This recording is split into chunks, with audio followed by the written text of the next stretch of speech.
Bright sunshine, pleasant with a cool breeze on Thursday as Hurricane Milton strikes Florida. Good Wednesday night, East Tennessee. David Aldridge, Captain Accurate here from the Captain Accurate Weather Command Center. Well, we hit 76 degrees today. Start off local. We were 2 degrees above normal. 76 was what I expected this morning. And we started cool at 49 degrees. That was 3 degrees below normal just after 7 o'clock this morning. High temperatures hit 75 in Oak Ridge and Sevierville. It was 75 in Newport. And our friends in Crossville, in the heart of Cumberland County, they hit 73 degrees today. Meanwhile, hurricane flags are flying for good reason down in Florida. As you can see from the global simulated radar, things are quiet here, but it's really focused on the Gulf of Mexico. Let's go ahead and zoom in a little more on where this storm is, because as you can see, the latest update is now coming out at 8 o'clock here from the Hurricane Center. Still a Category 3. Winds are 120. And it's moving east-northeast at 15 miles per hour. But this last report has it 20 miles west-southwest of Sarasota. So if you look at some of the indications here, this is just the onset of the worst of the winds. So there's the strikes. You can see over 4,000 or almost 5,000 lightning strikes. Flash flood warnings in effect for Hillsborough County. That's where Tampa is. Tampa has flash flood warnings and may get even worse throughout the night. As we zoom in, and I kind of a little circle here, put the little eye. You can kind of see with my orange telestrator, but it is moving across and onshore now. In fact, the words from the Hurricane Center as of 8 o'clock has this Milton close to making landfall along the west central Florida coast, and life-threatening storm surge. Damaging winds, flooding rains are going to take place there overnight tonight, and it's happening now. So for those of you that have family, friends down there that couldn't get out, this is where prayers are certainly needed and certainly thoughts. And hopefully they are sheltered in where they can get by okay. But as far as wave heights, they're off the chart. We're seeing 20, 24, 27-foot waves. Now think about that. How tall is a tall person? Shaquille O'Neal's, 7 foot? You're talking about like 3.5 to 4 Shaquille O'Neals standing on shoulder to shoulder to shoulder. That's 27 feet, my friend. That's a big wave. That's a lot of storm surge. And you're talking about 10 to 15 foot storm surge and up to 18 inches of rain estimated. Here's the latest track from 8 o'clock tonight from the Hurricane Center. You can see it's centered there as a 3. May very well make landfall as a 3. In fact, the Hurricane Center does not believe there'll be much change in intensity from this point forward. Interesting to note, Katrina was a 3. Now, she was a 5 back in 2005 in the middle of the Gulf, but when she made landfall, she had landed as a Category 3. Check it out. It's true, but when the levees broke, all chaos broke loose. So for New Orleans, Katrina, the worst storm they can think of in memory. Milton may be one of the worst storms that affect the Sarasota, Tampa Bay, St. Pete area, certainly over time. We'll see how this plays out. It crosses over the Florida Peninsula. Overnight, that's 2 a.m. southwest of Orlando. And then by 1 o'clock tomorrow afternoon, it's now downgraded likely as a tropical storm with winds of 70. So all this takes place while some are trying to sleep. You say, I didn't know Milton was so noisy. Yeah, that's a noisy storm. And clearly, as by the time we wake up tomorrow morning, the worst will be over for many residents. But they'll be without power. They'll have some flooding, and they will have even more tornadoes potentially. As this storm moves out to sea, this will become a distant memory as we head into the weekend, as Hurricane Milton will make a mark, no doubt. Now, this is suggested it moves right over the Sarasota, St. Petersburg, Tampa area. Then by the time we hit 6:30 in the morning, it's over Disney World. It's over Orlando, potentially. And then you can see it moves off the coast of maybe Titusville, Daytona Beach. Daytona Beach may have some strong winds and ice surf, certainly, no doubt, as this will come down from the northeast for them. So it's no picnic on the east side of the state, while they'll get hammered very hard on the western side tonight and into the wee hours of tomorrow morning. So a lot to take in for our friends and family who might be trying to vacation on fall break in Florida. Some of us love to vacation there, have family or friends connections there. We get that. Now notice the rainfall amounts. This is future, or should I say additional rain. Some have already had 4, 5, 6 inches before this thing even made its center circulation. So you take into account the heavy rains that this model would suggest, but it doesn't take into account the tropical nature of this moisture. So you're talking about a greater rainfall rate when it's a warm rain or a tropical rain. So if you look at the bottom box to the right, that's the warm rain. It's maritime influenced, and so you get a lot more bang for your buck. More raindrops can occur.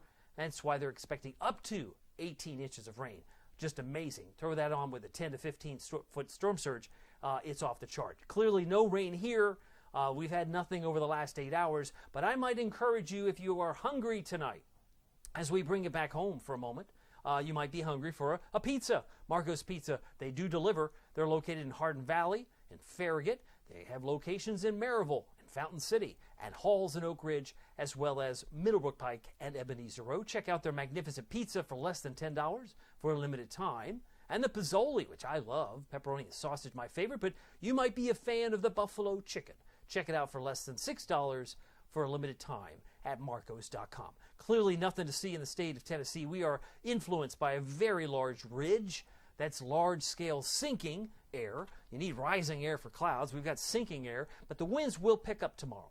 I will caveat that we're looking at 5 to 15 mile-per-hour winds here tomorrow, and they could gust 20 to 25. Is it coincidental that we've got a hurricane moving across Florida? Loosely, but you've got other moving parts to this big picture. This is the national scene, so it shows a lot of the activity clearly centered down toward Florida. So that's the way things are shaping up. Let's talk football. Let's talk about the fact that it is Gator Hater Week. We can pray for our Florida Gator friends, but we can also be competitive on Saturday night. This is an ESPN game. Number 8, Tennessee Vols taking on the Gators. They're 3-2. I did adjust the temperature down a few degrees to 66. I think it's mostly clear. There will be some high, thin clouds, but should end the game in the mid-50s. So a light jacket might serve you well. It might keep you happy. And if you like the chill, you might be interested in my winter weather outlook, which will be coming out in a matter of weeks. Yes, just a few weeks from now. I'll have my winter weather outlook for my premium members if you want to join my subscription service on Facebook.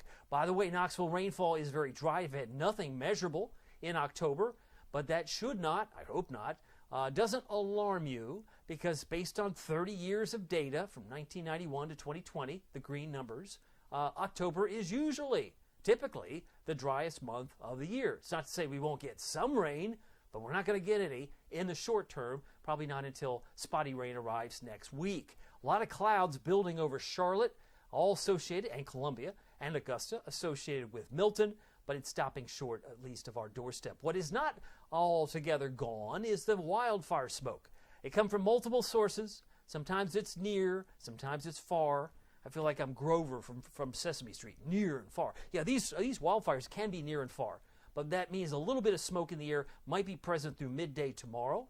But it really gets interesting if you were traveling like into Arkansas, maybe over the Great Lakes, where the smoke is more dense in red and yellow and orange, where it is more moderate and dense, so the air quality might be reduced in some of those areas. Meanwhile, the Hurricane Center has just a measly 10% chance something new forms. The question might come up after Milton. Will it slow down? Probably so. Probably so, as the hurricane season will be running officially until November 30th. But we have Milton on the map now. If we were to get another storm name, it would be Nadine, followed by Oscar, followed by Patty and Raphael. Meanwhile, the tropical temperatures very warm. They're in the low 80s to upper 70s. Some of that, again, is going to be rocket fuel for this Hurricane Milton to make landfall. Watching Milton in Florida tonight, mostly clear for the Vols game. We've covered that. But there could be, he says, some spotty rain appearing Sunday night into the wee hours of Monday, and maybe another spot of rain on Tuesday. But don't get your hopes up. Where it may rain, it may be brief and only spotty. Meanwhile, the Storm Prediction Center talking about numerous severe storms in orange for tonight. We've heard a lot of reports of tornadoes this afternoon in Florida. That's the concern in orange from essentially Palm Bay down toward Jupiter and Fort Lauderdale. So family and friends that might be away from Tampa could still be getting some spin-up tornadoes. That's never good, and that always can keep people on edge, no doubt. But there's still quiet weather here tonight. That is, again, severe risk for the rest of tonight through early tomorrow. And then by Thursday, once the sun comes up, the only risk for severe weather looks like it's Daytona Beach, isolated as best but quiet here across East Tennessee. So let's talk about Big Bubble, no trouble. This is the big ridge, high pressure that's dominating our atmosphere. While it may be dry here, they're getting too much too fast, the rain in Florida for tonight and tomorrow. Meanwhile, Friday, another ridge starts to drop down, keeps it nice and sunny, nice and bright. Friday's high will be lucky to hit 73. And by Saturday, I have us at 76. Probably the warmest day of the week or the next 7 days will come in on Sunday when we should be in the upper 70s to low 80s. I have Sunday at 81 degrees in the afternoon. But for tonight, we're down to 49. That's where we were this morning. Plenty of stars, a cool night, winds 3 to 8. We're looking for a low in La Follette, 49, Campbell County.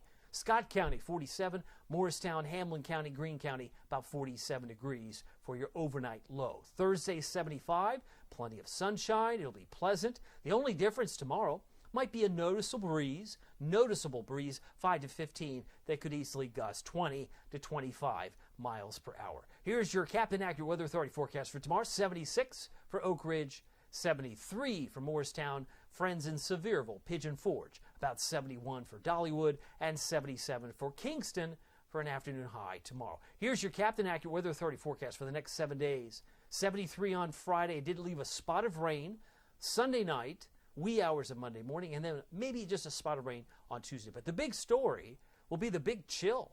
We could have frost concerns, not everywhere, but if it's 37 in Knoxville, imagine how much cooler it will be in Crossville. Imagine how much cooler it will be in, say, the Smokies. They could be in the low to mid-30s. But I think 37 is reasonable this far out. We'll be lucky to crack 60 for a high. We spend most of Tuesday in the 40s and 50s. Wow.